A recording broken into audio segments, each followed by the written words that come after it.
வணக்கங்க. நான் ஓட்டுநர் செந்தில்குமார் பேசுகிறேன். நான் ஓட்டுற வண்டி இதுதானுங்க.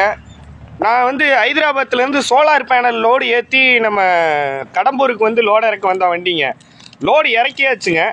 இறக்கிட்டு திருப்பி வந்த வண்டிக்கு வந்து 3500 கேஸ் போட்டிருக்கிறாங்க. 3500 கேஸ் எதுக்காக போட்டிங்க அப்படின்னு கேள்வி கேட்டால் சரியான பதில் இல்லைங்க. சோலார் பேனல் வந்து இறக்குற கம்பெனிக்காரங்க வந்து நம்ம கடம்பூர் இன்ஸ்பெக்டர் மேடம்க்கு வந்து எதுவும் தரல வைக்கல, அவங்களுக்குள்ளே எந்த பிரச்சனையும் என்னன்னு தெரியலைங்க. அவங்க என்னங்கிறாங்க, லாரிக்காரங்களை நிப்பாட்டி கேஸ் போட்டால் தான் வந்து இதுக்கான தீர்வு கிடைக்கும், அதனால் உங்கள் மேலில் நாங்கள் கேஸ் போடுறோம் அப்படின்னு சொல்லி நைட்டு நிப்பாட்டி கேஸ் போட்டாங்க. நேற்றுக்கு வந்த வண்டிங்க. நேற்றுக்கு ஈவினிங் இறக்கிட்டு வெளியில் வந்தாங்க 5-6 மணி போல்.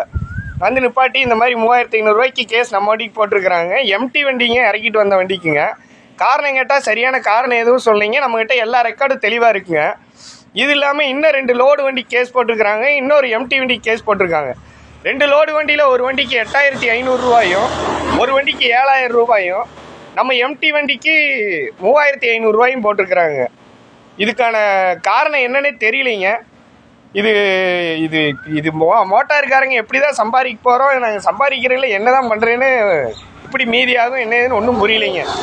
இது வந்து மேடம், இன்ஸ்பெக்டர் மேடம் வந்து எதுக்காக கேஸ் போட்டாங்கன்னே தெரியலைங்க. எந்த ஒரு ரீசனுமே இல்லாமல் கேஸ் போட்டிருக்கிறாங்க.